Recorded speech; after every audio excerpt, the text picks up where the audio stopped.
concept of the per pupil thing is going to take a huge definition, because That's if right, you go to discussion. per pupil budgeting, what does that mean? Textbooks is part of per pupil, curriculum is part of per pupil.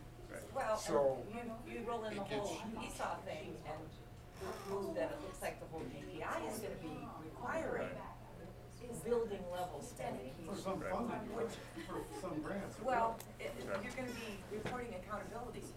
Doesn't that worry you a bit if you go that way? The fact of, like, take a curriculum, you're sitting there saying, we're gonna use a certain textbook. Well, what if a different building decides to use a different textbook? Well, their budget is separate. They can, it's sort of like the professional development thing. You're saying that 2 of the schools put a lot of money into getting to that PLC. And, well, what if at Prairie they came up with this other program and they put a whole bunch of money into it and went that way, and you got Heritage going a different way? That would be weird, but if you go to that type of budgeting, you can easily end up with that. So I'm not sure. I think the per pupil thing, we have to define what that money per pupil is for. And I think the Fed is going to define that for you. Excuse me. Yeah. The Fed is going to define that for Well, you. is it possible that They're just certain gonna things require would be the per accounting. pupil, certain things would not? Right. Part of what Steve and I've talked about is that the conversation, and that's what you're alluding to, it was a much larger and more difficult conversation than it appears, just looking at it on paper. And as we've looked at it, we see it as it's something that we definitely will be making some changes to how we do some things, but it may be things that we continue to evaluate, and over the next few years, we make the full changes. So I think that's part of what we're looking at, and we're in the process of meeting with all of our budget directors between now and the end of the first week in April. So that's some of the conversations that we'll have, and some of these pieces, of which we're building off of feedback we had and others, and we'll come back through budget and the board. Did you and Steve feel the discussion was helpful in terms of developing next year's budget? I'm curious. I guess from my perspective, what it does is it brings, anytime you can bring about awareness Yes. of what we're all dealing with, Yes. that's one of your big objectives. Right. To be able to look at as far as, well, what are some of the issues we're looking at, and what are all the pieces of the puzzle that we're trying to work with. I think that's one of the biggest pieces. Two, it's brought up topics that we need to talk about. So I think what you're discussing is, that's part of the dialogue we're continuing as we have these. And the other piece that we're adding to it is trying to look at how can we creatively look at all of our needs. I think that's the piece that, as we walked away from it, looking at some opportunities we have. Because I think when you look at it on its face value, and I'm just thinking about the 2 sheets on that presentation, one that kind of laid out all the carry forward dollars, and you basically look at that, that's going to take up your 1.6, and then you have all the requests, and the feeling was, well, you can't even do anything over here. What we're finding is that we believe that there's an ability to do the first page plus part of the second page by being creative. And that's part of what we're looking at trying to formulate together. Some of that is talking about the budgets that we're discussing right here to see how do we start to move some of those items there, and what might be take us 2-3 years to kind of phase out. So. I felt that many of the comments about providing information to the community and being, continuing to communicate about visions and all that kind of stuff was reinforced. Thank you. So just a little explanation of the discussion we were having. We did start our meeting at 6 o'clock tonight, and welcome, thank you for coming to our March board meeting.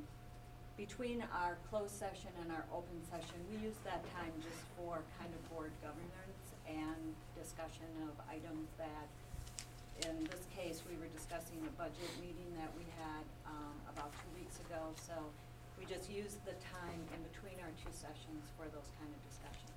But we are back in open session and ready to begin our regular board meeting this evening.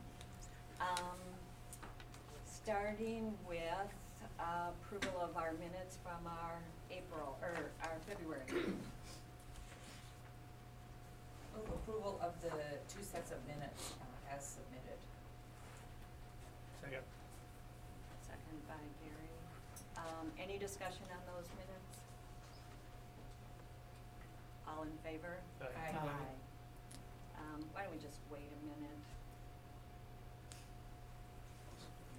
myself, and then like maybe a few others are gonna leave. Oh, now we lost the Take a- quorum. We needed a couple Just like minute that. break.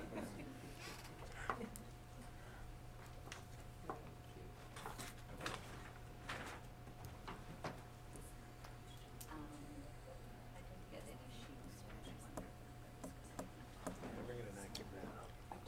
Rebecca, did you have any blue sheets for people who wanted to talk tonight? I have the blue sheets sitting up by the, but no one gave me any.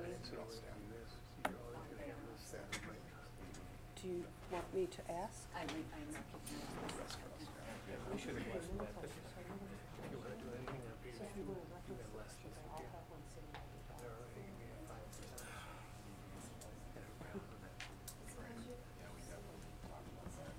If the only way they're gonna do it, the only way they're gonna do it.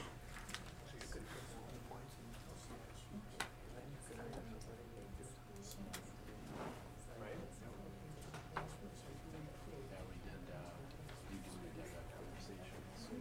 Good one.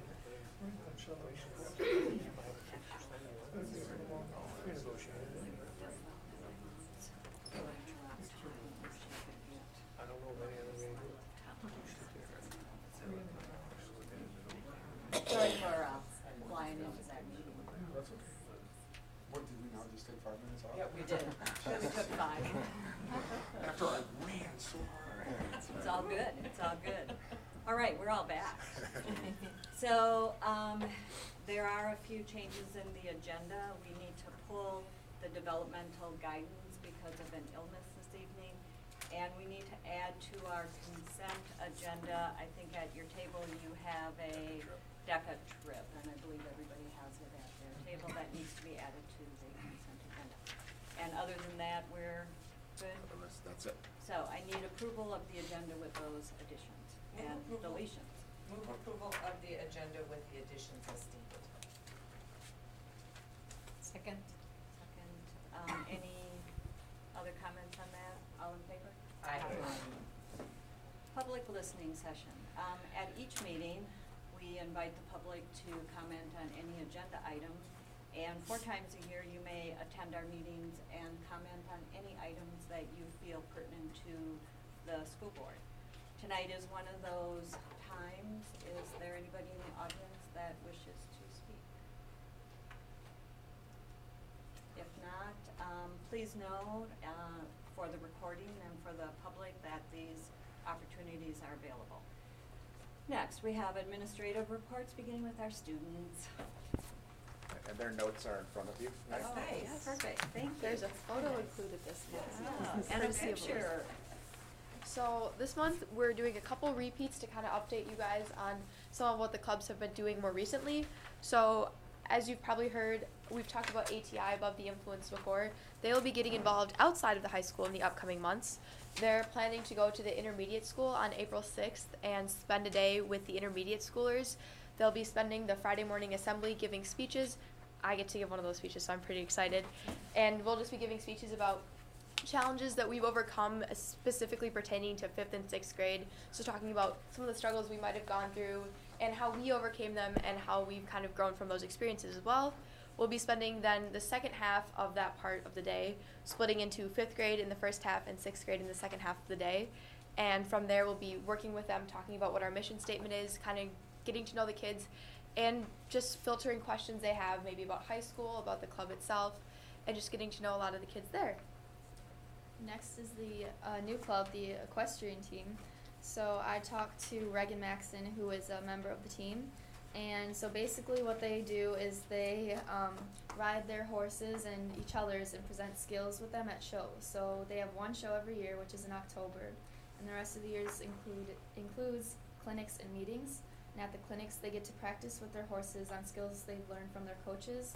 And during the clinics, they get to practice showmanship and other skills to prepare for their show in October. All right, I have another new club, the fishing club, and this is a group of mainly guys who are looking to spread. That's I talked to one of the boys. He's like, it's mainly guys. I'm like, it's good to know. And he says they spread the joy of fishing and the basics of how to fish. They have outings throughout the year, including one in the fall an ice fishing outing in the winter and an upcoming spring outing. They're also having a muskie show school on March 16th at 5 p.m. 5 p.m. I'm sorry, words are hard. And they'll be teaching the basics on how to catch muskies. They also will be having a veterans outing in the future where they'll be inviting veterans out to go fishing and just show some appreciation for their veterans. Their president is Will Brzezinski, and their main goal is really to focus on all the types of fishing and really show people how fun fishing can be. Next is Spanish Honor Society. So they've been doing a lot of fundraising over the past month, and in February they sold crush sodas for Valentine's Day. So you could give your crush a crush soda. So what you get to do is you go to the tables during lunch and you buy a soda, and then you write like a secret lover note on it. And then the club members get to deliver them on Valentine's Day, and I was one of those lucky people that got to deliver them.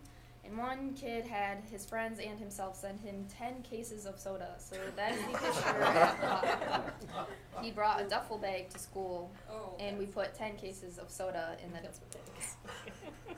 And then also Mr. Butters got 2 cases, even though he doesn't like soda, so that was kind of funny. The next event Spanish Honor Society hosted was a movie night. So we displayed a film in the cave, which was called Casi Casi. And there we were able to purchase churros and jarritos, which is a Spanish drink similar to carbonated water. Also, I think you're up again in the French club. Wait, no, you want to look at that too? Oh, of course. So math team is wrapping up their season actually this week on March 14th, which happens to be Pi Day. How ironic. After placing first in all 3 of their varsity matches this year, which is super amazing, they will be competing one last time. They practice every Tuesday morning, and the way that they filter into teams is any student who has completed advanced algebra and above is on the varsity team, and any student who is in advanced algebra or below is on the JV team. A fun fact about the team is that they got new t-shirts this year, and it's titled Function Calisthenics. And they're little characters that show all the different functions with their hands. So like, you've got the parabola and all the fun little shapes. They're really clever. And their team captains are Isabella Marsden, Sophia Liu, and Kurt Johnson. Okay, now the new club is French Club. So this is for students who are in French and want to immerse themselves in the French culture by watching movies, eating, and celebrating Mardi Gras. So the club is very low-key at the high school. It's led by President Sammy Kessler, who's a senior. And the officers wanted French Club to be like a place to hang out. So basically they just make crepes every month and they get t-shirts for the club. The club also helps out with the kids clinic during April, which they help with Spanish Club. And during this event, they do many activities with the kids, including learning the language, doing like coloring books and dancing like with Spanish or French types of dancing. Okay, I have the last one too. Sweet, you got it. And lastly is Student Council. So Student Council is planning a babysitting night on April 28th from 5 to 9. It's for children between ages 3 and 12 years of age. They will be ordering pizza for the children, playing games, coloring, and watching a movie. The council will also be organizing a Teacher Appreciation Week during the week of May 7th. So the students will be sending letters to teachers, and Student Council will put gifts in their mailboxes in the office.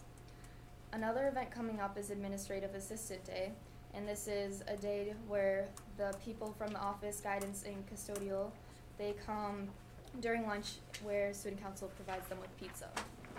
That's it. Thank you again, ladies, for all that. Thanks, ladies. Have a wonderful evening. Thank you. Next we have our teacher report. Cindy and Lynn.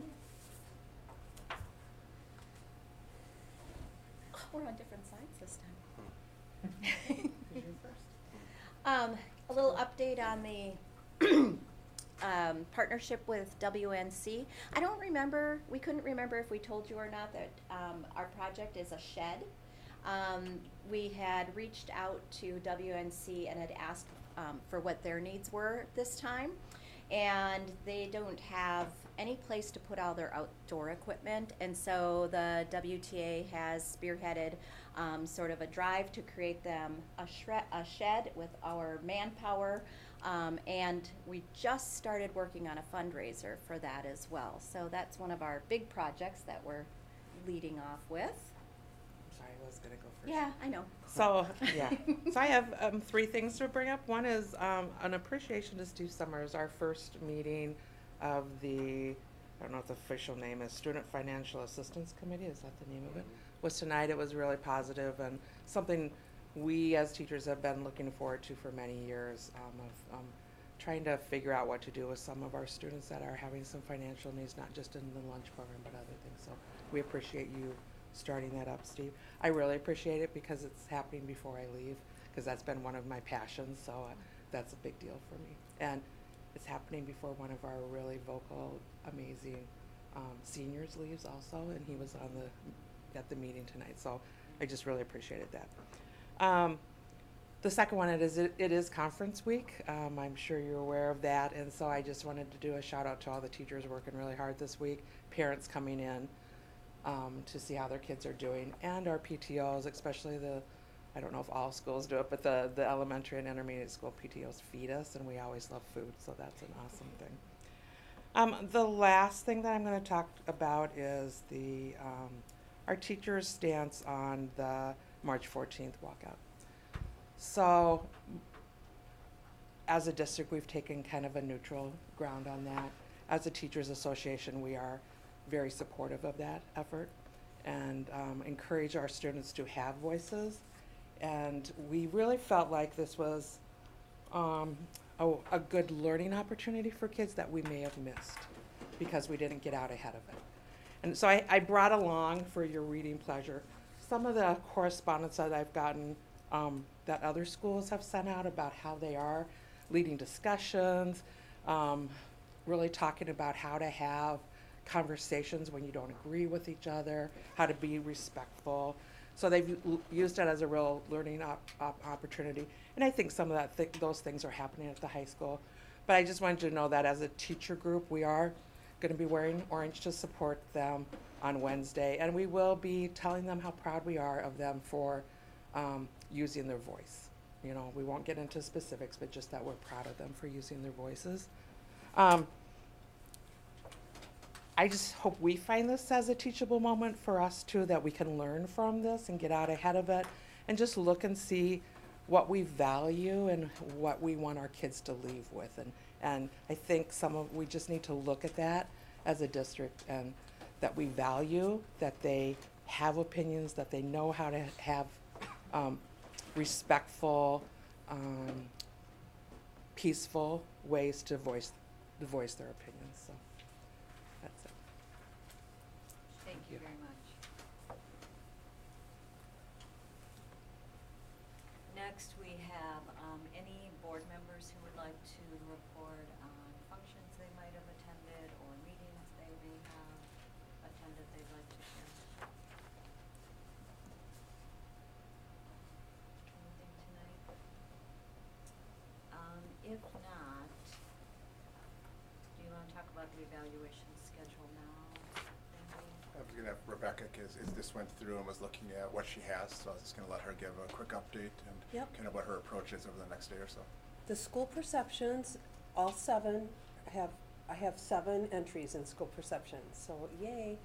And for the other items, I have 3 or 4 people who've given me items. So what I'm gonna do is this week, tomorrow or the next day, send emails individually to you and just say, I received this and maybe not this, or I haven't received anything from you. So just look for an email from me and act accordingly. I would like to get all this gathered by the end of March. Is that fair? Because that way I know that evaluation meeting is probably going to be coming up mid-April. So look for an email from me. Thank you. Mm-hmm. Next is our strategic plan part, starting with instructional technology update. So tonight, just to kick this off, I mean, folks who've been part of the curriculum committee have heard a number of these conversations over the last number of months. And Tim Schell is going to lead the discussion with us here tonight. As I mentioned in our notes, this is really the first of 2 presentations. Next month you'll hear from Herb on really the five-year projection, putting some of the financial pieces together. But our technology has a large impact on instruction. And so Tim is going to be representing that piece here tonight to show exactly what's happening and then where we're headed. And we'll wrap it up next month with kind of the packaging it together from a financial aspect. Thank you, Randy. And as Randy mentioned, this is primarily on kind of the overall set of needs. There are some budgetary numbers in here just to kind of show the scope. All the budgetary pieces will be knitted together next month when Herb will bring that in. He's working on taping tonight.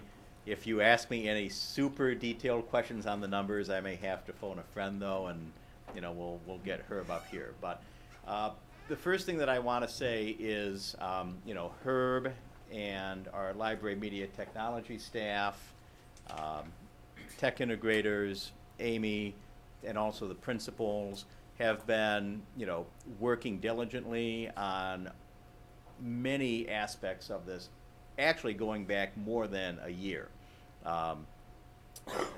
Herb convened a core team to work on our Future Ready Digital Learning Plan actually a little earlier than this last year. So this is something that has been developing for a while, and then this is something that's really been a major focal point this year, and we're bringing our proposals forward for where we would like to go next year.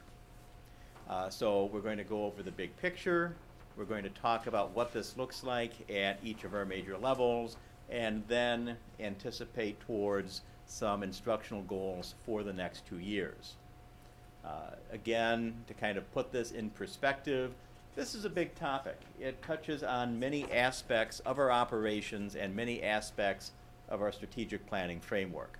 So it has an impact obviously on the teaching and learning section. It has an impact on budget and finance, and it also has an impact on facilities.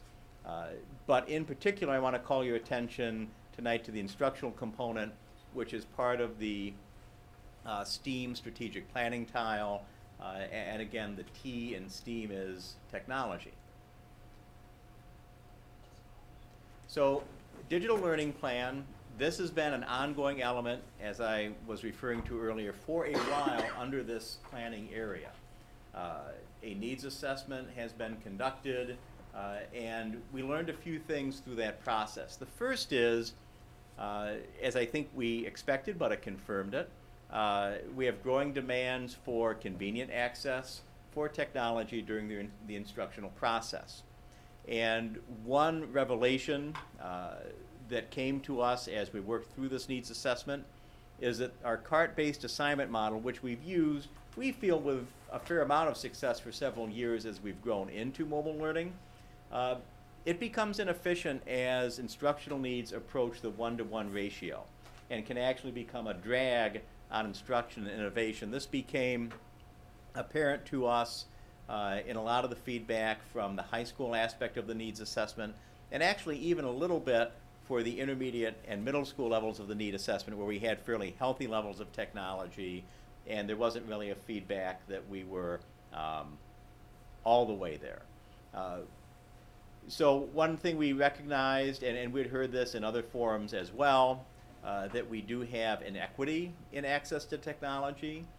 We have some inequities in place across levels and within levels, particularly at the elementary. Another piece in our background here is that the state of Wisconsin has added funding support for mobile learning at the high school level. So what we are proposing as a result of the needs assessment and conversations is that we adjust to the needs that we have today and move at the intermediate, middle, and high schools to a mobile learning environment, which would mean a 1-to-1 ratio of devices assigned to students. Emphasis on assigned. This wouldn't be necessarily assigning carts around. This would be if we were a set of students, each of us would have a device that was essentially our device. For intermediate and middle schools, the vision is that these devices stay at school and do not go home overnight. We might revisit this after a few years, but we feel this is where we want to begin. At the high school level, though, we feel kind of the instructional demands of the program necessitate that the devices do travel home, or at least have the option to travel home during the school year. Now, in the summer, they would be called back in for inventory and any maintenance. We would like to look at the elementary level and reset our elementary schools with a new base. And we'll revisit that base level within 2 years. We'll touch on that in a few slides. We recognize there's a need for continued teacher professional learning on digital learning integration using the devices effectively, because the reason why we're proposing to increase the mobile learning devices is really to support learning. It's not to arbitrarily try to catch up with any kind of external target. We also know that we have a need for continued modernization of our learning and instructional resources. So, for example, more digital materials where it's appropriate and where our teachers feel it's appropriate, a shift away from paper-based resources. We don't anticipate any time in the next few years this will mean that traditional textbooks and paper will entirely go away. In fact, you know, as of today, there are almost certainly some things that are best done with paper or maybe in a hybrid environment. We also know that we will need to provide more support and resources to students and their families on healthy and appropriate use of digital learning technologies, both from the instructional standpoint and also as being youth in a social media world and trying to find that balance. So I want to actually start with the 5-8 level. So what we have here is an indication as of when we did the initial scan of what we had for enrollment, what we had for devices, and obviously the recognition here is that at least when you tally all the inventory up, we were actually at or above 1-to-1 in these schools in terms of Chromebooks. Now, iPads at this level are more used for specialized purposes. So just kind of looking at the Chromebook to enrollment situation, this is what the current status has been. So what we need to do for next year is no additional purchases in these schools to move to the school-based mobile learning environment. We will touch on this link a little bit later, but intermediate, because of where their Chromebook to enrollment ratio sits, is going to go ahead and pilot school-based 1-to-1 mobile learning this spring. We're going to learn some lessons from that, and after we go through the PowerPoint, I'm going to visit on that link. I don't know, just by a quick show of hands, have any of you, when you went through Board Book, checked out that link? So some of you did, some of you did not, so we'll spend a little time on that. Middle school will be ready to make their move to school-based 1-to-1 at the start of the 18-19 school year this fall. And even though the primary focus here is going to be on a Chromebook per student, there will be a continued need to update some labs, particularly at the middle school, for specialized purposes like music, so things like Sibelius and Smart Music, if you are familiar with what goes on in the music suite, Tech Ed, the Gateway to Technology area, and the Library Media Center.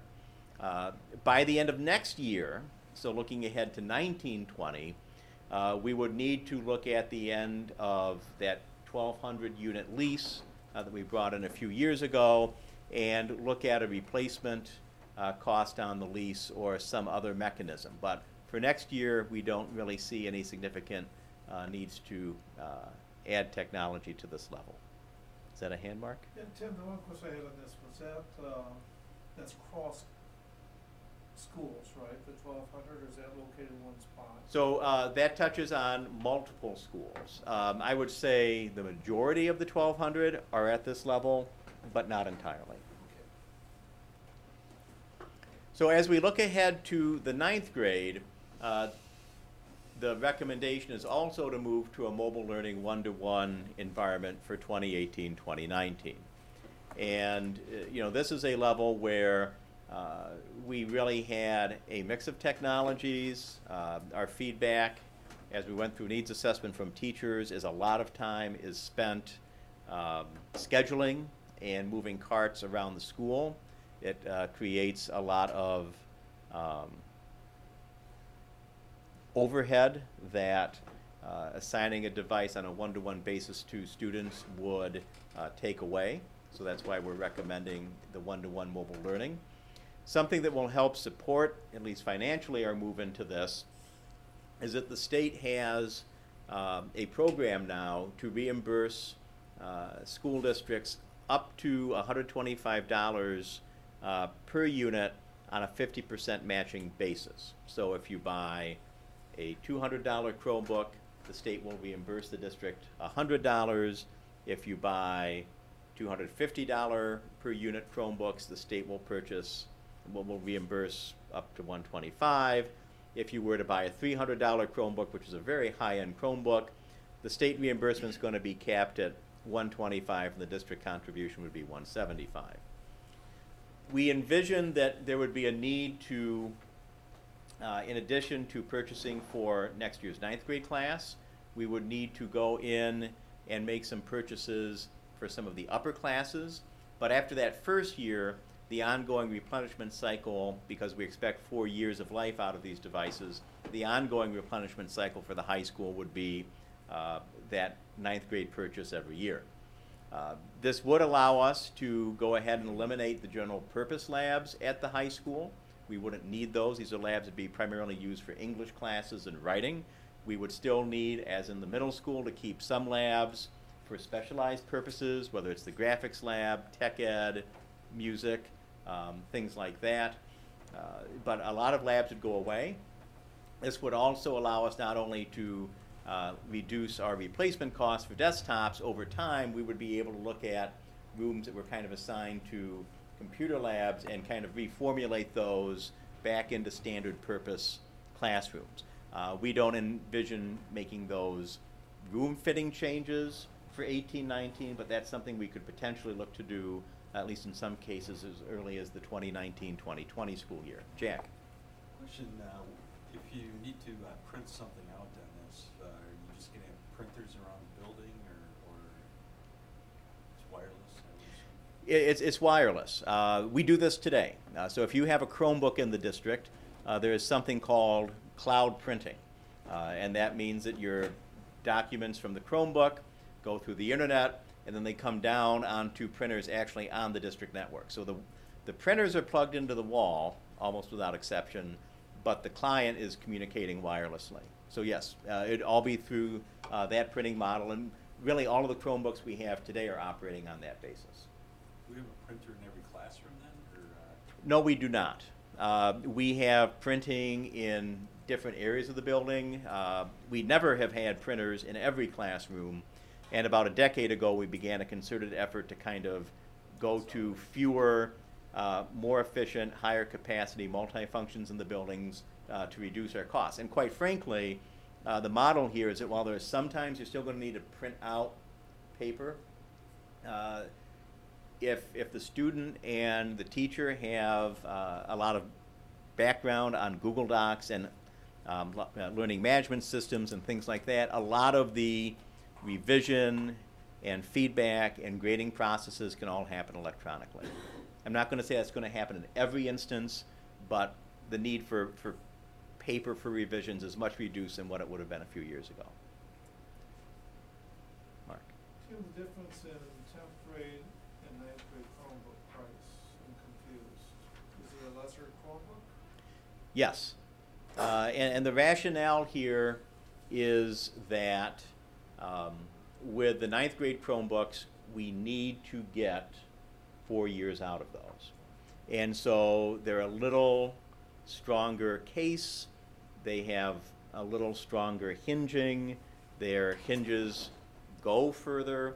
And as we've had staff at the high school and students at the high school evaluate those, that's a slightly more costly thing.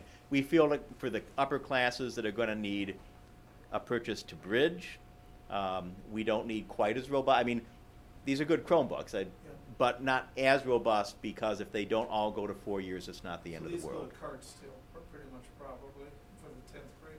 Every student is going to have a one-to-one assignment. So Chromebooks that are on carts are going to be assigned out, and then the new purchases will also go assigned to students.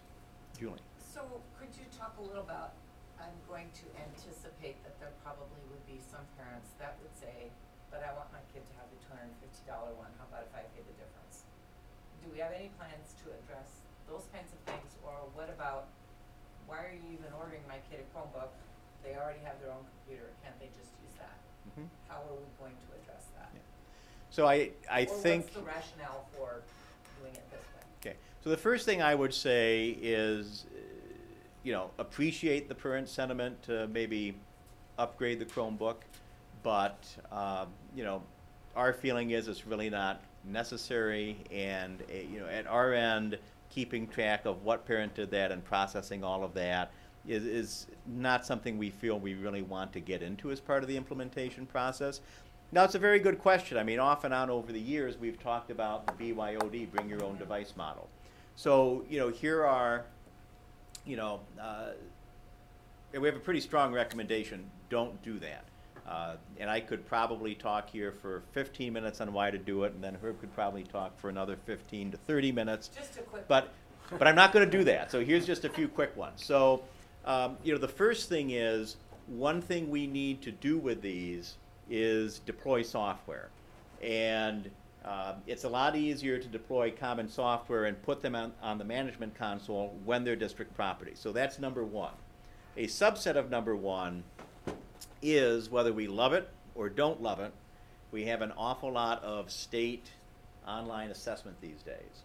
And the kinds of secure browsers we put on these anticipate that we have full control of these devices. Got it. The other thing I'll say, very frankly, and this I think most line of business managers will disagree in the private sector, but CIOs would agree with this statement, is in general you have a more secure environment where you don't have BYOD.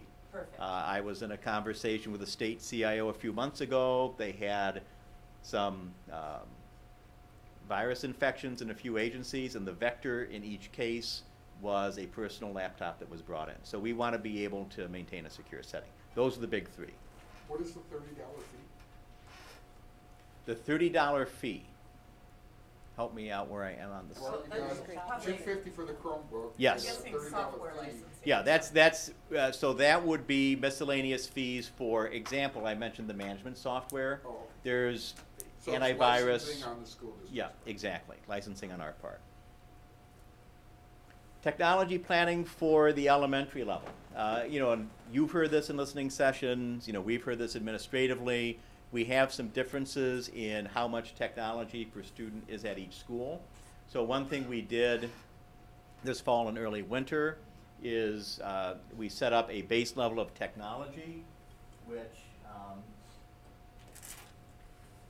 we shared this with the curriculum committee back in January, but we looked at what our curricular needs were. And this was intended to be a base, not necessarily a ceiling. And it's a mix of Chromebooks and iPads. There are a few parts of the curriculum, in particular the science program, where we still need the iPads.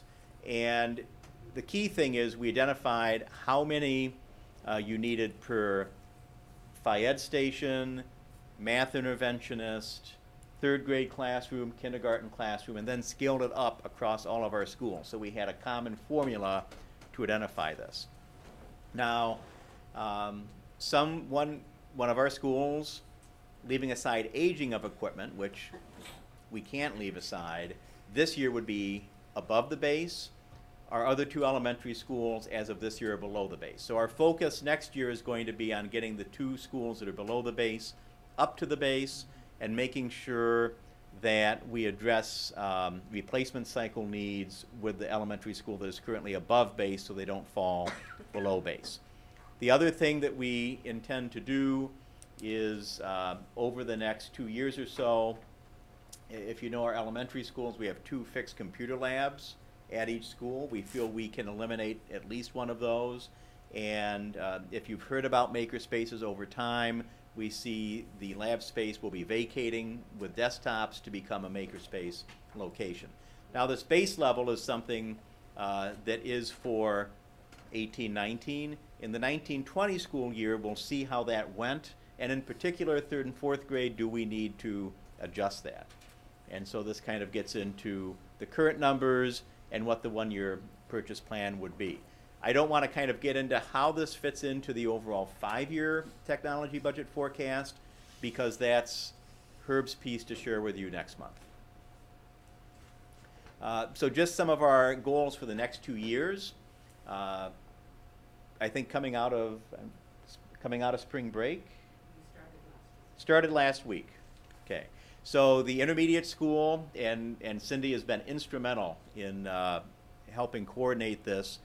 This month has started their pilot of 1-to-1. And we'll look at their documentation in just a little bit. It's really quite good.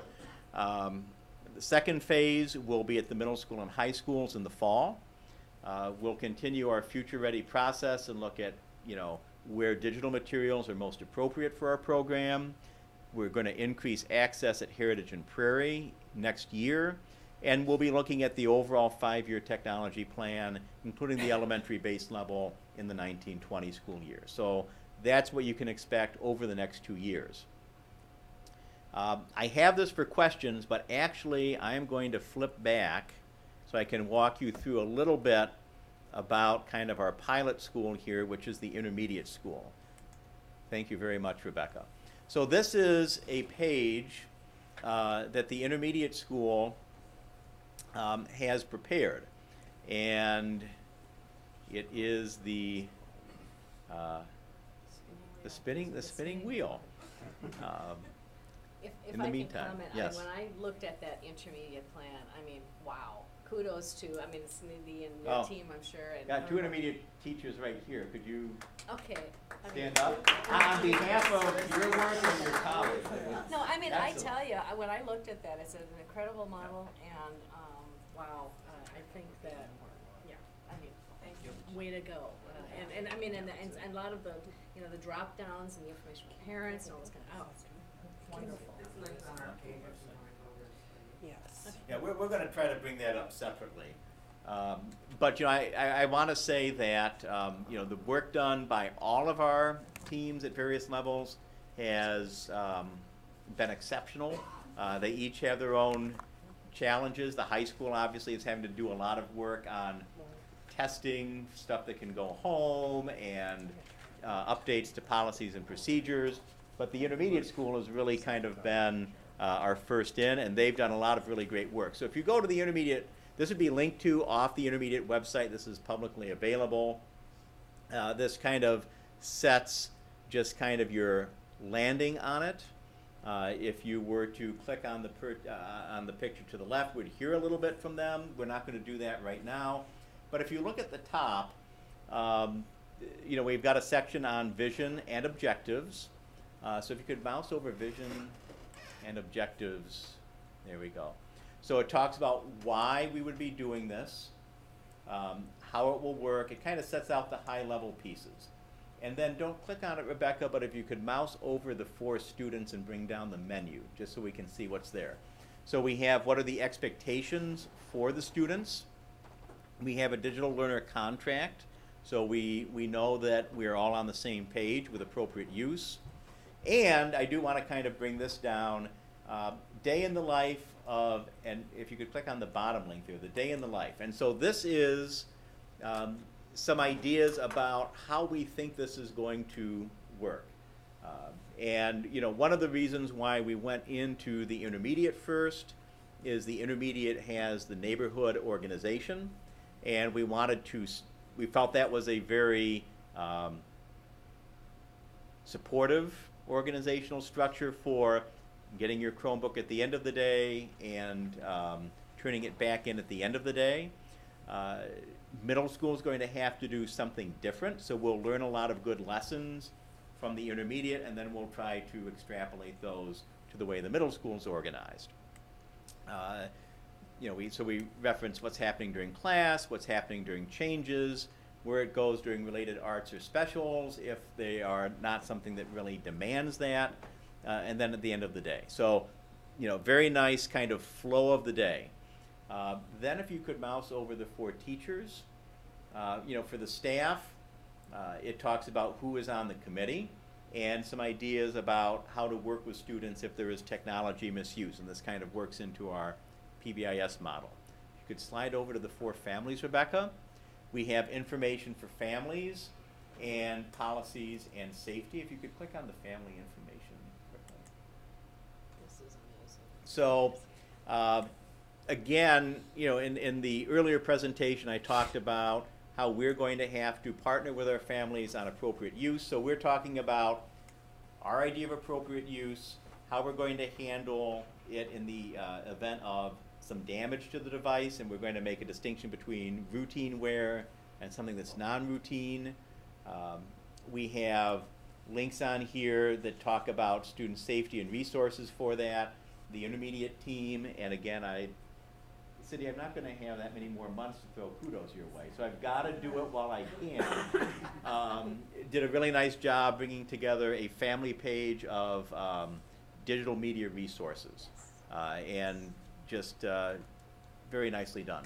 Then a little page just on digital citizenship, and a little self-serve on Chromebook support, but rest assured there's a lot of teaching going on with the kids on this. So this is, I encourage you to browse this more. And again, you can link to that off of the PDF that's in Board Book, so you can explore it on your own time.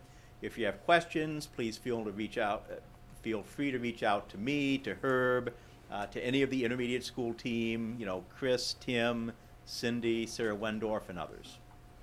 So with that, questions on, I gave you a ton of information here, but questions, please. A couple of comments. Some of the things like the theme of digital citizenship and some of the stuff really kind of is a district-wide thing. I'm assuming some of those could apply to all sites. When it comes, kudos to all those the resources that you provided for the families. And then the other thing, as it relates to in your plan, shutting down some of the traditional labs.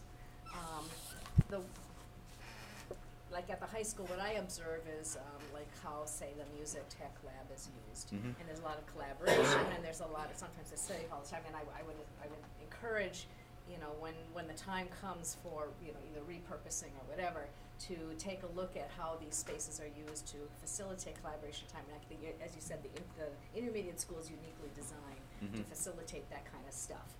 We'll figure out a way maybe with the schedule, the WIN stuff at the middle school, whatever it's going to be, but at the high school, you know, recognizing that sometimes other spaces for students to work on stuff is, you know, is just as effective. So not just kind of assuming they're not going to be used for labs. Well, if you look at how they're being used, maybe there's ways to tweak some of those things for collaboration. No, I totally agree, and you know, that will be something, we're not going to rush to reconfigure those spaces next year, but as we can, we'll have to think conventional classroom collab spaces, and you can see, you know, with the design of the new intermediate, how schools today, their internal configuration anticipates mobile use of technology. Any questions on the why? Because next month when Herb comes in, he's going to be talking the 5-year plan, and it's going to be more of a fiscal look and more of a resources look. If you have any questions around the instructional model, the instructional need, this is really when we're, I mean, we'll answer those at any time, but this is really the part of the 2-step presentation that's intended for this. And I will say this, you know, and I realize this is not a vote, but anything in terms of favorable, neutral questioning would be helpful, because we have teams at all the schools that are really hard at work on this. And, you know, it's a question that I get, should we keep, you know, going all in on our planning process, or is the outlook positive? So would really like to hear where everybody's at. Mark? Maybe it's too obvious, but I know at the committee level, we question, okay, if we're giving iPads or Chromebooks one-on-one, why the iPads? And so maybe just a brief reference on how they're uniquely used in addition to. Might be helpful to hold on. Okay, that's a good question. So, you know, the first thing I would say is the inventory we have today has been purchased over the last few years. And when Chromebooks came on the market, none of them had touch screens, and none of them had cameras. Over time, Chromebooks, at least with the medium tier and upper tier models, have become more capable. And so we have certain curricular packages, and in particular at the elementary level, the software that we need for our Project Lead the Way Launch Elementary Science program is iPad-based. But where we've had a need for historically more touchscreen, which would be the early primary grades, for the ability to do touchscreen maybe for drawing in art, cameras for world language, because a big piece of the mobile technology in world language is to put either an individual kid or a pair of students doing a presentation or just conversation to each other in the target language, recording it, and then playing it back. You know, 3 or 4 years ago, you could really only support those kinds of activities on an iPad. Today, the kind of Chromebooks we're talking about can pick up many of that. But we still, in particular for that launch science, we're going to need those. The Phi-Ed software for our fitness monitoring, those require iPads, but we don't need those are for instructors, not for the kids. So that's why the iPads are there. But as we go through this evolution, you're going to see fewer iPads in 2 years than we have today, just because of how Chromebook technology has picked up. On the plan, the identification for need for continued teacher professional learning on digital learning, I mean, I would assume that's continuation of like the Tech Academy model and all that kind of stuff, because, or unless it's morphed into something else, but I think, you know, ensuring that teachers are, have the ability to continue to learn how to use them and integrate, and then I mean, I've gone to many of those sessions over the years, and it's neat listening to the dialogue of teachers in some of those forums that they at least offered at the Tech Academy or whatever it might be now. And we've done different things with staff development days, web-based, as you need it instruction. There may still be a place for the standalone summer workshop if we update, as we think we will, our learning management system from Moodle to something else next year at the secondary level. That would be part of our staff development plan. There's a need for continued professional learning on that, yes, in a lot of different ways. If I can add something, Tim, before next meeting, you will also see a video that'll encapsulate how we use technology at the K-4 level. It's a little easier to understand maybe how a high school student in an English language arts class is using maybe your Chromebook for writing, etc. But to see how are we actually using Chromebooks, iPads at the elementary level, we thought the best way to encapsulate that was through some short video clips. So we'll be bringing that forward as well.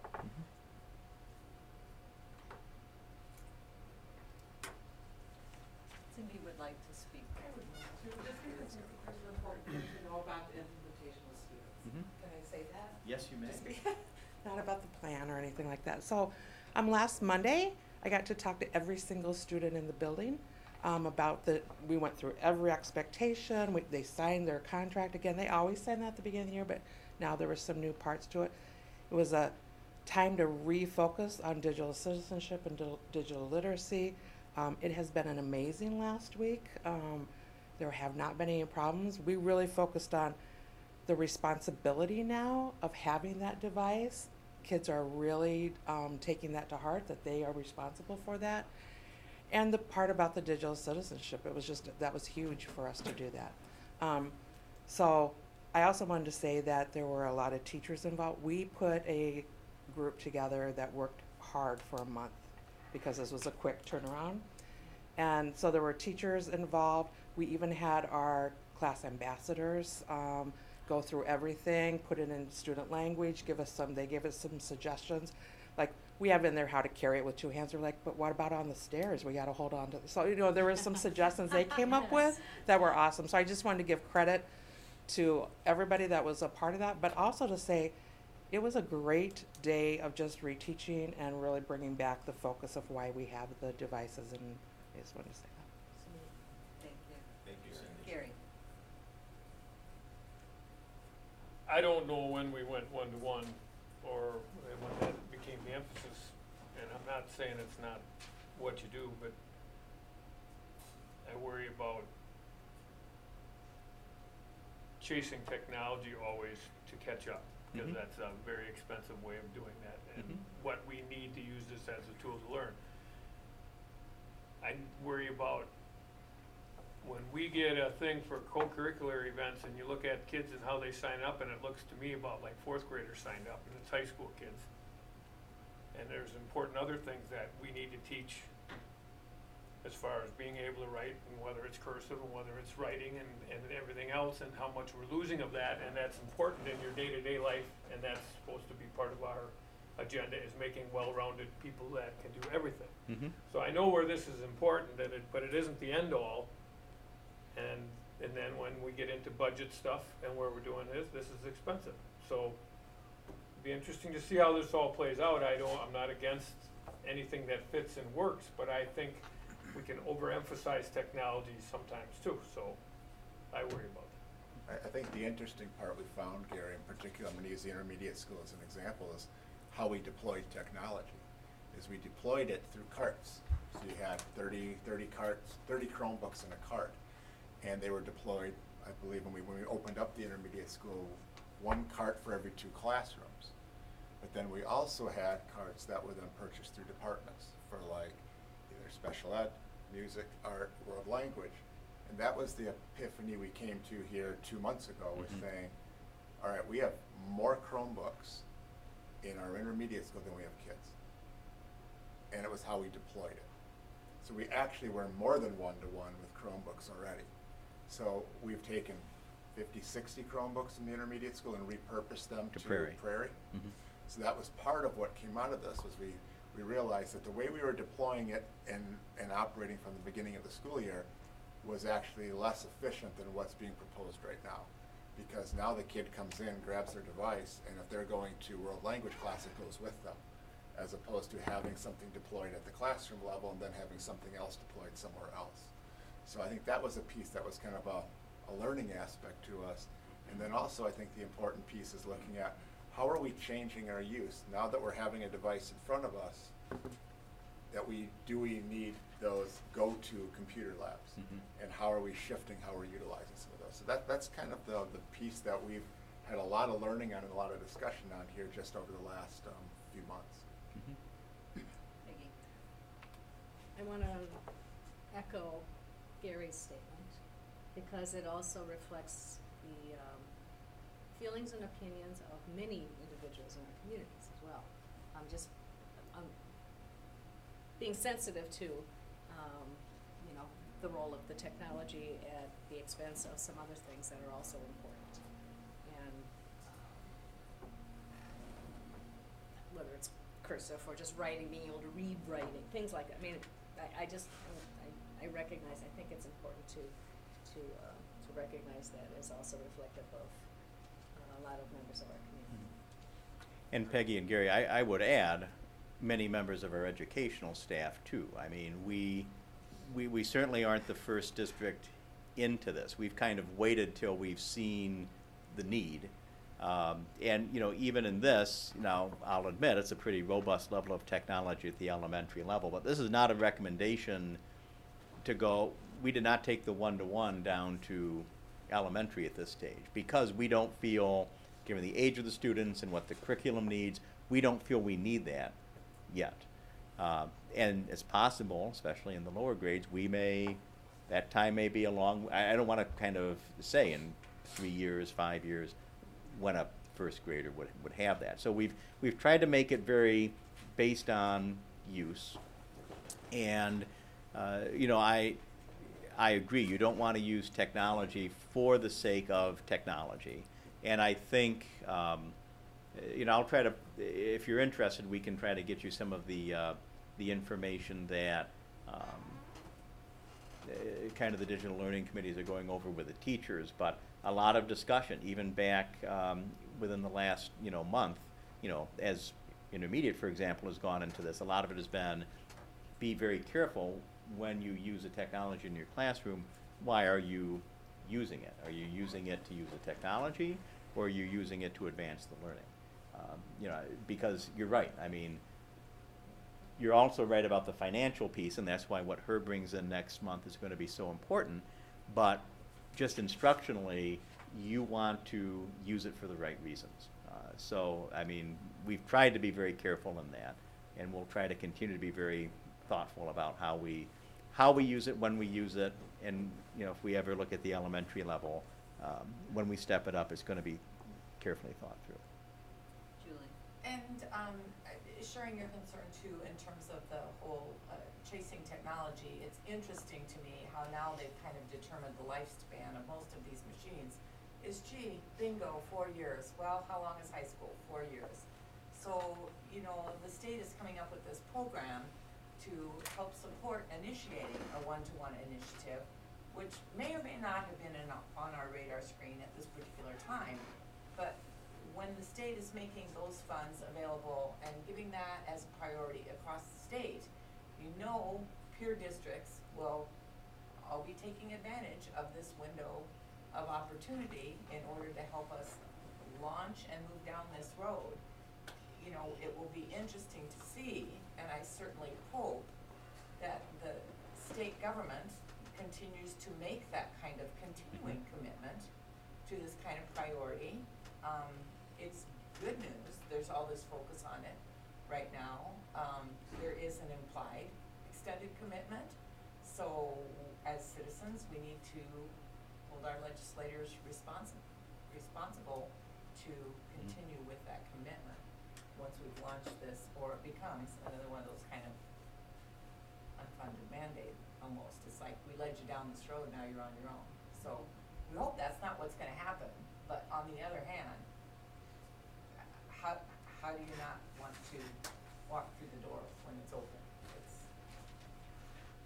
It seems like a good opportunity. Any other questions for Tim? Thank you very much. Yep. Thank you, Joan. Thank you, board. So moving to the administrative report, school safety update. And I'll take the school safety piece. I just want to state that we did move the developmental guidance piece off. Janet to apologize that she's not able to be here tonight. She had some things going on that needed to take her away, but we will bring back the developmental guidance piece at a future meeting. The materials are in your packet, and I will talk to her about when would be a good time for her to come back and present that and information and the work that she and the counselors are doing. School safety. I mean, this is certainly a very engaged topic as of right now. As I've shared to you through some emails, I put it in board book. 2 communications that I've sent out to our parents. One that just is kind of a broad summary overview survey, if you will, of what's actually happening across our district with regards to safety planning. I give a lot of that credit to Joe Bellamo and his leadership as far as bringing school safety to the forefront in the recent years. Putting together our school safety committee, which has number of school personnel, police, fire, utilities, public works, lamers, the village, emergency management, all around the table. They meet every month or two to really talk about what's happening in the world of safety, what are some of the things that we're working on as a district, and bridging that out, what's happening in the community. It's been a group that has been paramount as we plan schools, planned remodelings, as far as how do we need to be situated, and what are some of the current practices that we need to be up to speed with. They were paramount in bringing forth the ALICE training a few years ago. I mean, I think when we look at just around our area, we were probably like the 2nd district to actually start moving in that direction. And after the tragedy in Florida here in earlier in February, I did receive some contacts from other districts around us who aren't quite there yet. They haven't done that level of training, and they're curious about how that went, and are you doing drills, and are you having those dialogues with your staff, your students, your parents. So I feel very, very positive as far as where we are in our planning pieces around safety. This past Friday, I was at a legislative breakfast, and the majority of our conversation with our legislators, and particularly what they were interested in, is what are the needs around our districts with regards to safety, and asking questions around it. And I think part of what we were wondering is, well, we know the governor is going to be proposing something that's coming forward, and nobody really knows what that is. There's some speculation that it may be some sort of a per pupil grant allocation, and that it would most likely initially, in its initial phases, be targeting equipment. So you're talking about camera systems, those type of things. When you look at the investments that we've made around the district in the last few years, we've had camera systems at all of our buildings. We've had access controls as far as how you get into our buildings and how you can access them and the controls with regards to that. We've remodeled some of our buildings to be responsive to entries as far as how we've reconfigured some of our entries, and all of our new buildings have had more secure entries with access through the offices. Those are all pieces that are on the front end of what some of the planning is, and we've been very, very fortunate that those practices have lined up with the work of our safety committee, dollars allocated by our school board to that priority, and also some of the remodeling we've been able to do through referendums. I was talking to a parent the other day, and I said it makes me sad that we have to do some of the drills we do, that we're having some of the conversations we are, but unfortunately they're life skills. And you look at, I was just thinking, we do fire drills, we do tornado and storm drills like we've traditionally done. We also do holds, lockdowns, barricade drills. We practice what do you do if you have to go into all of your ALICE protocols, and what does that look like? If you look into the room that you're in, having that conversation with the staff and with the kids, as far as where are your exits, how do you barricade a door? I mean, those are the conversations we're having. The conversation I heard from the Sheriff's Department when they presented to our local Rotary Club was they talked about the ALICE trainings, certainly, but they're also going out and doing similar trainings with businesses. And they're talking about the prevalence of these type of incidents happening not only in schools, but in business settings and in community settings. And that's the piece, I think, that when we look at what we do with our kids, it certainly is a school safety piece, but it's truly a personal safety piece for all people to kind of learn as far as how do we need to be aware and how do we react if the situation, God forbid, ever happened with one of us present. When I take a look at kind of the work that we have coming up is really continuing to see how can we improve our safety plans, and Joe we've already been talking about some of those pieces. Those will go through and be part of our safety committee discussions. And then you look at what Cindy talked about and Lynn talked about with the walkout pieces that are coming in the next, one this week and some in the future weeks. Our approach to that has been really to place some of those decisions in the hands of kids and parents to make some decisions as far as how they are going to respond to that. What Cindy's alluding to is we haven't put together a formal presentation around school safety or some of the topics that are being discussed around on the 14th. But certainly, as I've talked to Brian Kirsten and I saw his memo to his staff over the weekend, it was certainly saying that they are going to be present with any of our students who do choose to walk out, and then assessing kind of where they are and what their needs are, and if need be, moving them into the Performing Arts Center or to small group discussions and allow for those dialogues to take place. And part of the whole conversation, I had a superintendent's meeting last Friday, is every community's students and kids responded differently. I mean, and that's a big piece of it. I mean, the Madison East march to the Capitol was something that was that's specific to that school and that part of that region. The Middleton students who have organized to join them, Verona district joining them, and others very similar to us where we haven't had as much outwardly movement in that same direction. Now I know we have kids who are passionate about this topic because I do see the posters in the school, and I think part of what we will see is what is the impact of that on Wednesday when the students participate.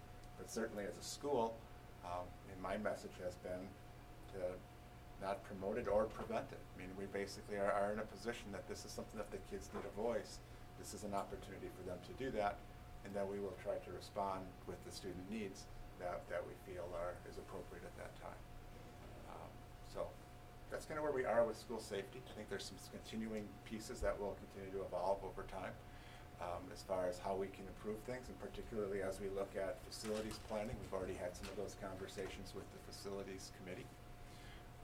But overall, I'm pleased with where we are from a safety planning perspective. Obviously, there's always things that we can learn and improve upon, and we'll continue to do so. So I open it up for any questions that you may have.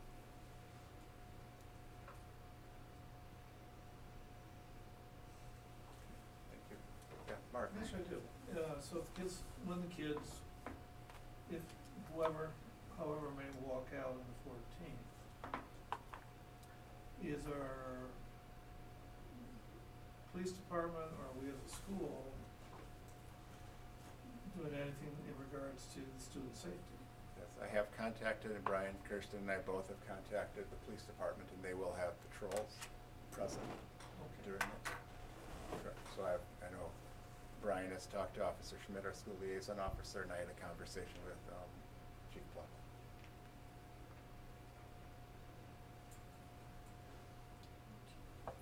Thank you. Any correspondence? A few correspondence. It's always hard when I catch things that are student related. I want to share those. And there's so many kids that are doing such great things. But our Rube Goldberg students, they got first place at state with their piece.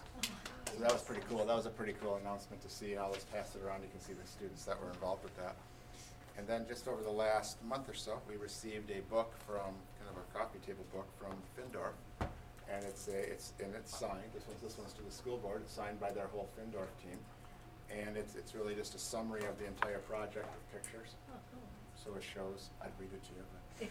But it shows all of the different aspects from the very start when we had our groundbreaking with all of our students, all the way to completion of the project. So it's really kind of a neat keepsake of what's actually happening with the school project. So that's something I know we have a couple copies of them, and that was one that was directed to the board.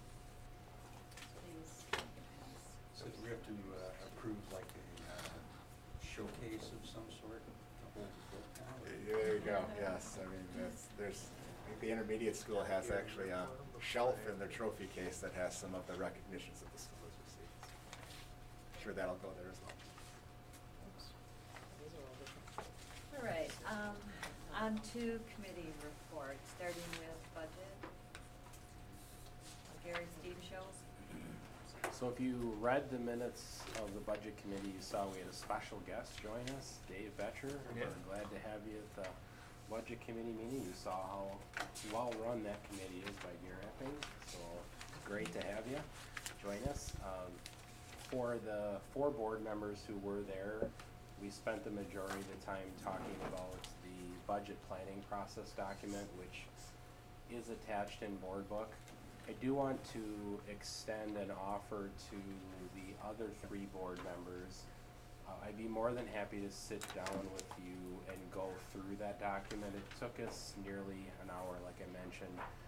And if any of the 3 board members who weren't there had an interest, I'd be more than happy to sit down with you and go through it and talk about the various information that was included in that document.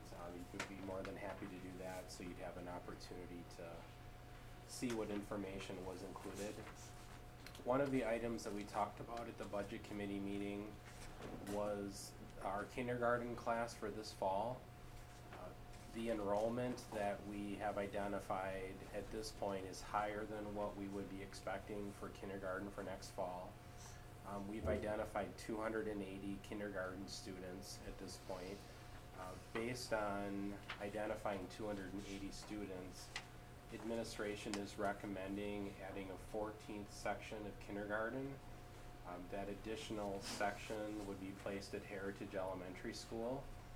We would like to post the position and begin seeking a candidate to fill that position at Heritage Elementary School. So we did request to the budget committee that they approve the budget planning process document as presented, with the exception of adding a 14th section for the kindergarten class next fall. The budget committee did approve that motion 3-0 to move forward to the full school board this evening. The other grade that we are watching very closely at this time is next fall's second grade. We are tracking the enrollment as we are finding new families who are moving in. We are trending towards the board policy maximum of 22 students per classroom in second grade. Administration did not recommend adding an additional section of second grade at this point in time, but to continue to monitor the enrollment, we will bring that information back as need be, but we do think that it's very clear at this point that the kindergarten enrollment is at the point where we would need to add a 14th section. So what you have in front of you this evening is a recommendation from the budget committee to move forward with the budget planning process with the consideration for adding the 14th section of kindergarten. And Randy, do you have anything to add? I think you articulated that well. The second grade position, as we'll be monitoring those numbers, we also discussed with the principals the potential that as we move into late spring and into summer, that we may run each of those sections one over. That is an ability that I have by policy. We have a max of 22. We could run them to 23. It'll depend on really what our numbers start to look like, but we'll certainly be monitoring it, but that is a possibility as an end result. So you need a motion We are requesting a motion. to approve the Planning process on the additional kindergarten position. Make motion to approve as stated. Jack. I'll second that. Second by Peggy. Any other discussion? I guess I have one question. I believe that at Prairie, we only have 5 kindergarten classes there now. Yep. So and I get that we can't keep that full but if we go to an additional second grade, would you move 5 sections at Prairie? I just am wondering, we have a 6-track school, we have new kindergarten classrooms, and one is sitting empty. That's a great comment, because as you remember when Mark Roffers was here a couple months ago, Mark did show the school board that Prairie actually, as it's projecting forward into the next 5 years, will actually be a little underutilized based on the projections for how the community's changing. And so one of the points that was brought up in the presentation was at some point in the future, we may need to look at moving additional students to the Prairie attendance area due to the fact that it is now a fully 6-track school, and the enrollment projections do not show that school becoming a 6-track. In fact, Heritage is slated for the most significant growth, and depending on what happens with the new neighborhood slated to go into the Arboretum attendance area, what we'll have is a misalignment of our classroom spaces and the neighborhoods feeding into them. So it does not appear like it's an issue that we need to address in the next year or 2, but is definitely an issue that we need to address within the next 3 to 5 years. So the kindergarten classroom, we have an adequate kindergarten classroom at Heritage? Yes. We just remodeled them with the referendum. Okay. So there's 2 of them sitting empty. All right, any other discussion? Ms. Hickey, so when you say in the next 3 to 5 years, is that the reconfiguration or redefinition of boundaries question? Yep. Yes. Got it. I think that's going to be precipitated when we watch the development off of Hogan Road take off, Oh, yeah. because Yep. that will be the one that will across from- precipitate some putting pressure on Arboretum, Yep. which will not have the capacity to absorb that subdivision. So that'll precipitate us then looking at how we need to reorganize really our lines. And that's the new neighborhood that just kind of popped up. That's one that popped up. I mean, I think that from my understanding, the efforts for this current summer will go to the development on the west side of Q, behind the intermediate school, out from Q all the way to the Yes. intermediate school. So that will be kind of that, I think that's the piece that will get the most immediate attention right now as far as development work. But certainly within a year from this summer, probably seeing some additional work then happen in the Hogan Road area. So, I don't think we can talk about this enough too early and too often. Boundary changes are coming. Absolutely. Is there anything we can do to be proactive? In other words, there's no students off that Hogan Road piece now.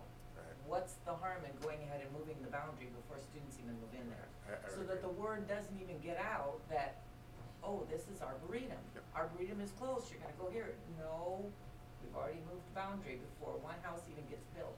Right. No, absolutely. And I think that's exactly what we're thinking about, Julie.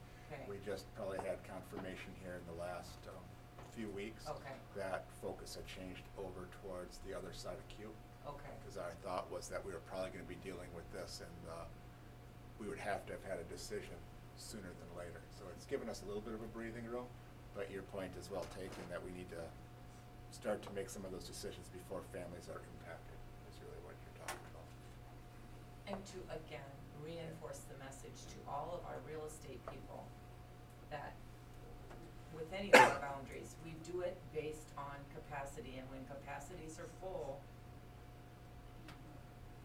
your student may or may not attend in that area, and Well, that just needs to be crystal clear. One of the challenges with the Hogan Road area is it potentially could be within walking distance of Arboretum. Right. So that one may require then the shift to take place elsewhere. So that's part of the challenge of that, is because otherwise you'd move somebody within walking distance of a school to another school. And I guess that's kind of what we've got to discuss. You don't wanna bus them past another neighborhood that's going the other way on a bus. Right, so we've got to talk about that. I mean, you start getting into a cost issue that Right. you're killing yourself. Right, so that's part of what we're trying to get our head around as far as how to address that. Okay, we have a motion on the table. Any other discussion? All in favor? Aye. Aye. Curriculum committee. So we met twice since our last meeting. We have spent a lot of time listening to all the background information on the technology plan, which was developed tonight. We really appreciate that. The stuff from our most recent meeting was all forward-looking and first look kind of stuff, so there were not really any actionable items, but we're looking at textbooks requests, curriculum writing requests, and those types of things looking forward. Tim did give us a very nice update on changes to the new ESOL law, which replaced the No Child Left Behind, and it's every student succeeds. Succeeds Act. So, again, there's links to his PowerPoint, and did you want to add anything more to that? It's worth your time to look through the links to the PowerPoint. Right, and all of those are in the curriculum committee. I think the other thing is we heard from Janet Thomas regarding True. Human growth and development, and we're going into a needs assessment process this spring. You heard some of this from your meeting with the Justice League, and then we'll be looking to bring more information back to the committee at the end of the spring, and then convene a community advisory committee in the upcoming months. Janet gave us a good update in terms of where current law sits, in terms of what's required to be taught and what's recommended to be taught, and now we need to go back through and dig through all those content strands and what are we actually covering and where there's maybe some gaps. And convene the advisory council, which was last convened in 2008. So, that's it. All right, thank you. Facilities committee. Well, we met once. I would just like to bring up, I don't understand why our committee has to have a roll call vote at the beginning of our meetings and the other committees don't. Seems like an excessive burden on facilities and should be removed in the future. But moving beyond that, we had two pretty major items. The first was strategic planning for basically facility maintenance for this year, and then a look at next year. And the committee did recommend a motion to approve the 18-19 facilities plan for maintenance, although I would like to make an addition to it. You wanna pull up the 18 one, please? After talking with Steve after the budget committee meeting, if you go down to the Heritage Elementary, you see replace lights with LEDs and ceilings. That was part of what we talked about during the referendum. We were gonna do the whole LED, but then for cost reasons, we only did certain sections with the idea that we would do certain rooms on a rolling basis until we get through the whole school. Well, it turns out, and correct me if I'm wrong, Steve, the money from the operating budget that is in Fund 10 that we have been using to fund facilities changes so that we can build up our Fund 41, that money is all there. So I'm suggesting that we go ahead and pull the stuff out of the 1920 and do it now. Because if the money's sitting there anyway, we're not overspending, and we'll gain the energy savings for another year. So I would like to move Steve's proposal, well, the facilities proposal from 1920 for LED lighting to this year. We already have the money, let's get the savings for another year. Rebecca, can you go to the, I think you have it linked under 19, and then you can show exactly what Dave is stating. So you're saying anything that's dealing with LED energy efficiency from the second year in this plan, You got move that another forward to some. X number of classrooms there for 20,000. And the exterior lights, I believe that money is already there. So we're talking, you know, obviously a lot of money we're moving forward, but just having it sit in the bank, rates aren't that good today. Energy costs are one of our worst areas. So if you're all okay with that. Didn't we put LEDs in a gym? So you should be able to identify cost savings, you know, because you went from the old to the new. So if the board is interested in the discussion, you know, I think you should be able to hold those to show the cost benefit. The other piece that Dave was referring to is during the budget committee, we did talk about how our electric use in Dane County is very high for a school district, and the primary reason is we've been significantly focused on referendums and building schools and remodeling schools. We haven't been spending our time on the retrofitting that other schools have been doing, especially using the previous exemption that existed in our state law for energy efficiency. And so our lighting systems are the primary reason why our electrical expenditure is higher than most other schools. And as Dave and I were discussing after the budget committee meeting, we did discuss that these funds are sitting in our fund balance at this point. It was a part of our 3-year plan, and I think it's an excellent suggestion to take those items that will turn around and save our annual operating budget and move those forward to the summer. So it's definitely something that's supported by the data, and it's a really good thing for us to consider doing and adding to what the facility committee talked about at its meeting. Do you have a feel for what the payback on this would be? I think we mentioned, Joe, do you have a sense of the payback on LED lighting, a general idea from what your conversations have been? I can tell from the commercial projects I've done. Depending on what you're looking, it's anywhere from 1 to 3 years to up to 4 to 6 years out. The years out always depends on the cost of the fixture, and that's hard to tell. But on energy savings, generally if you retrofit any given building or even your house from standard current fixtures to pure LED, you're usually going to cut your energy bill by 1/3. Now, the funny thing is it cuts it by 1/3 if you aren't using electric heat. Now, we're not using electric heat in our schools, so we should see a pretty decent drop the closer we get to getting to 100%. Unfortunately, these don't get you to 100%, but eventually it will. And what's our monthly energy bill right now is? Our annual expenditure is over $1 million in total on utilities.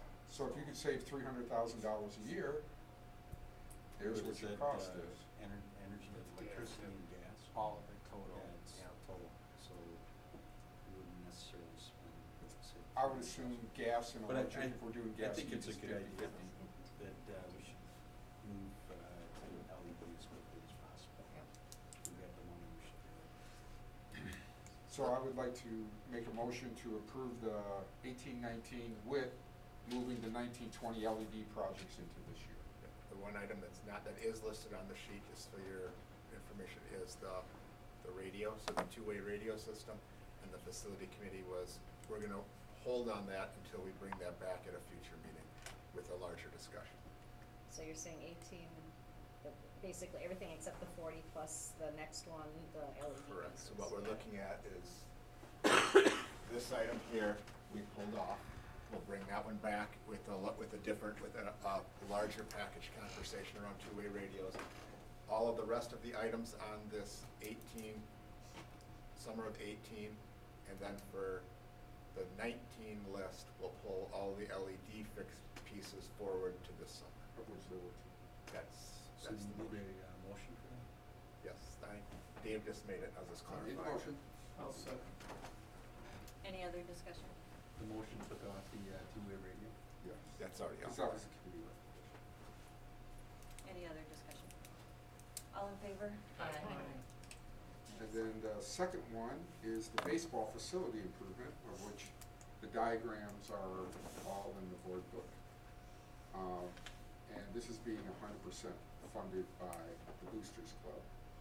But what you're approving is putting in not only the new dugouts, a small storage facility also, and then allowing them to put banners on the light poles like they've done in the past for fundraising. So if you wanna pull up the color scheme one, that was really the one with materials on it, Yep. Rebecca. So we redid the baseball field like 3 years ago, but we didn't touch any of this stuff. We didn't do, at that point, we did the field piece, but we did not do any of the dugout aspects. So this is really a rendering of the dugouts, if you can keep going down. This was actually the color that they've chosen as so the first, there's 3 different pages to this document that's in your board book. The first page is the one that the facilities committee was recommending. I also received last Friday correspondence from Steve Ross. Many of you know Steve as the president of NAMI, so he's usually here talking about our HVAC systems. In this case, he's also a parent and a community member, talking and leading up the fundraising efforts here. He figures this first phase of the project is about $60,000. They currently have $63,000 raised. So what I'm looking for from the board is, I think they've walked through all of the steps that we've asked them to, and I would recommend that we have action tonight to approve the action, and then for them to work with administration to move forward with the project. Intending to start construction yet this spring? If they can get everything organized, they'd like to have it in yet this spring. Okay. So the materials, it's steel roof, and the siding is non-wood. Correct, it's It's a composite board. Okay. It'll look like a textured material, Yep. but it's, they call it concrete board underneath? We were talking about that. right. So it's something that will blend in with what we have.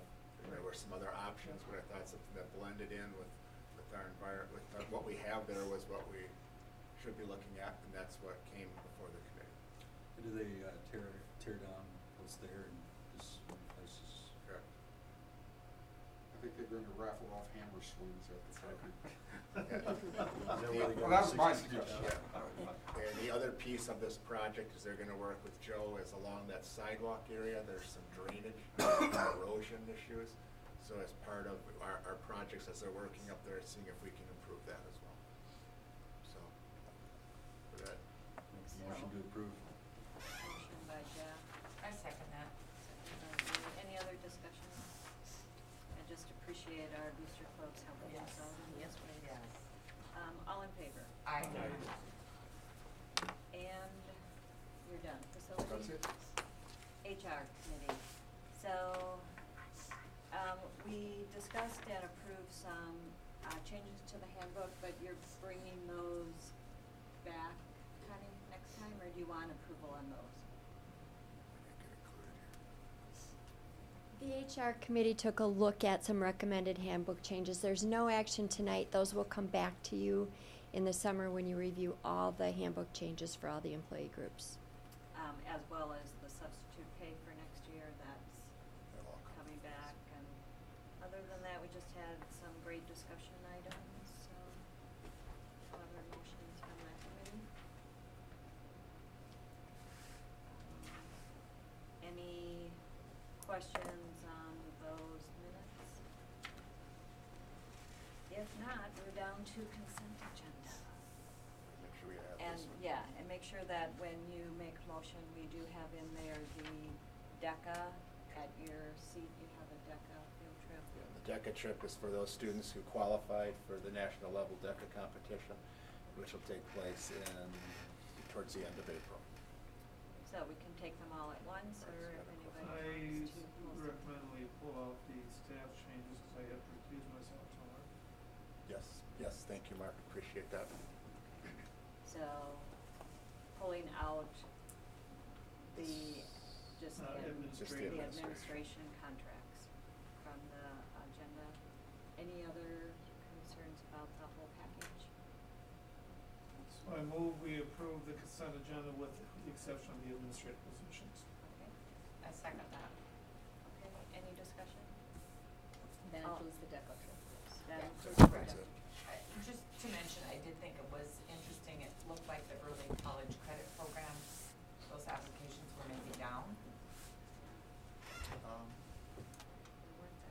There weren't that many Not this that time. many, and I think that we haven't had many kids really participating in the past. What you've seen is kids who've had a list of classes again. But, yeah, maybe I think fitting some of those pieces schedule-wise in is always our challenge. I think it also speaks to all of the work we've done in terms of making dual credit opportunities available and Agreed. expanding the top end of many of our, adding AP courses and Yep. extending the foreign language possibilities with dual credit, and The BC Calc class, some of those things. it's good stuff. Okay, all in favor? Aye. So now we need a motion for just the administrative contracts? Move approval of the individual administrator and administrative support contracts that was previously pulled. I'll second that. Any discussions on that? If not, all in favor? Aye. All opposed? Or Abstain. abstain? Thank you. Board business. This legislative update I just wanted to share with you, I discussed it later when we were talking about school safety. CISA 2 has organized a legislative breakfast for superintendents with legislators. I think this was their second or third one that they've done this year, and I believe they're looking to do them every month or every couple months. We had 5 different legislators there. I'll work to see if any of the folks who represent Waunakee can get there in the future. These were more from the southern and eastern part of our districts of CISA. CISA 2 goes from other side of Oconomowoc all the way over to the other side of Dane County. So we'll see if we can get some additional representation there for conversation on the northern tier. But it was very good conversation. Most of the discussion was around school safety. I think they'll be back in session potentially for a special session maybe next week. So we'll see. Future agendas and meetings. All right. I think we should start off, Joan, with looking at our special board meetings. This is the period of time where we have a string of them over the next number of weeks. And I just want, particularly in the April timeframe, so between now and our April meeting, we don't have any special meetings, but between the April meeting and the May meeting, we have a number of things that are occurring. So our regular meeting in April is on April 9th. We tentatively had placed one at April 16th for board superintendent evaluation. I'll be out of DC that week.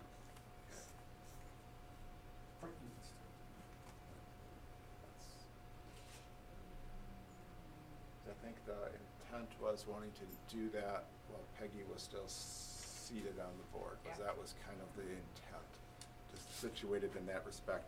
So if the 16th doesn't work, Could are we- you out that whole week? Yeah.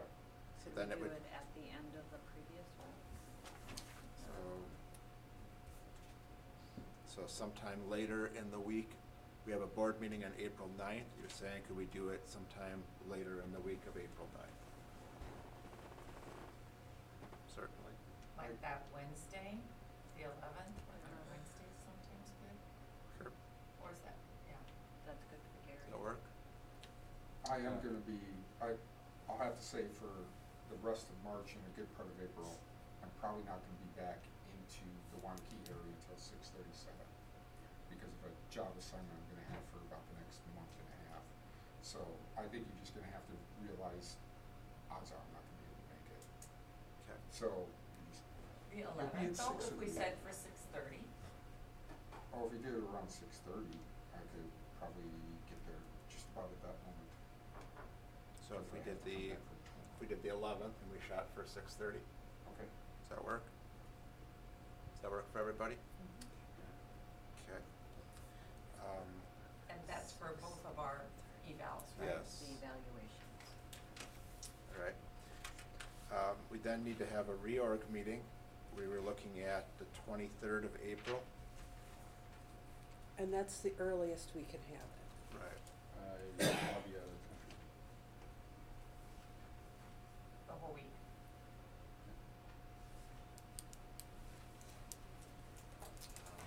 And I think that's when we would like to have all of the board members present for. Yeah. What about the 30th? I won't be back in the country until mid that week.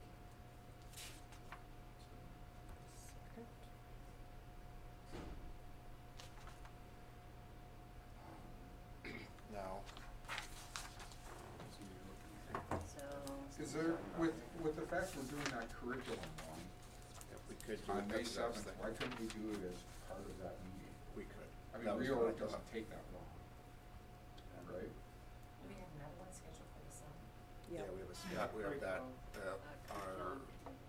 right. Yep, I see that. So we could tie those two together?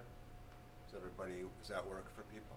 Sure. So have like the reorg at 6 o'clock or 6:15 Yeah, as soon as following. we're done. You could put it that, and whenever Following. curriculum ends, Following. then Whenever we can do curriculum it right ends. after that, and let everybody else get out of it. I think that's a really awkward time to try to do that, but maybe that's just me, I don't know. I mean, that's 'Cause we're 15, 20 in- minutes. The board reorg? Reorg. At most a half hour. Right.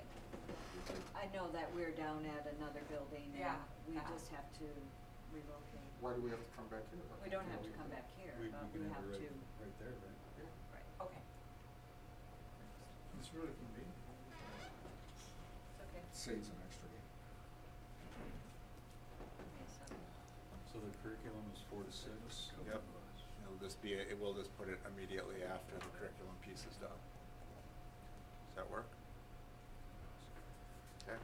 Make sure you got all those special. The regular meeting is the 14th. Okay. The other meeting we were looking at is a budget meeting, budget committee meeting. And and didn't we set one for HR? we did set HR. And we're looking. That was the 3rd, right? Yeah, and we were looking for one later. Yes, I'm sorry. HR is on the 3rd of April at 9 a.m. And we're looking for a budget meeting later on in April, either, so that's Jack, Gary, and Julie. And I forgot when you said you were gonna be gone, Jack. Last 2 weeks, or 23rd, those 2 weeks. Okay. After the 23rd. What about the 16th of April? 16th. That's a Monday. Does that work? Morning, good? That Yeah, work? that's fine. Does that work for you, Julie? 7:38, that's the. So we could do the 7:30? 16th or 17th? They get coffee made at 7:32. Well, then you're gonna be late. And, or the last part of the week of April 9th, is that too soon?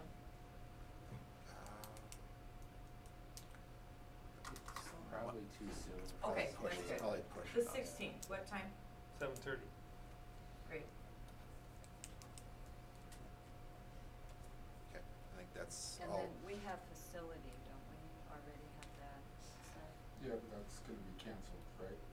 You want to cancel that We- one on where April is- 2nd? April 2nd, we had one set for April 2nd. We did, yes. Whether-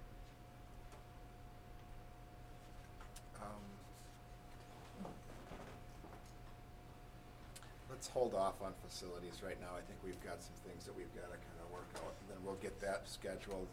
Why don't we schedule one of those at our April meeting? We'll schedule our next iteration of facilities. So cancel April 2nd. Yes, please, Cancel. thank you. So you will need to make a motion for the special meetings. the board Correct. meetings. So we have a special meeting on the 11th at 6:30, and we have one for a special meeting on May 7th. May 7th. Motion to approve, or motion to hold the special meetings on April 11th and May 7th.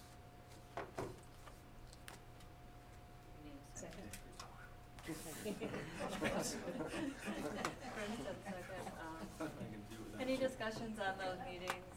If not, all in favor? Aye. Aye. Okay. Motion to adjourn. Second. Any discussion? I went ahead, all those meetings. Congratulations, Joan. You did it, 15 minutes before 9. Did it. Yay. She told me All in not. favor? All you had to do is get Janet sick, that's all you had to do. So all in favor, aye. Aye. Okay, how's Lori liking her? Yeah, she's having a great time. Thank you. Oh, no problem, thanks, sir.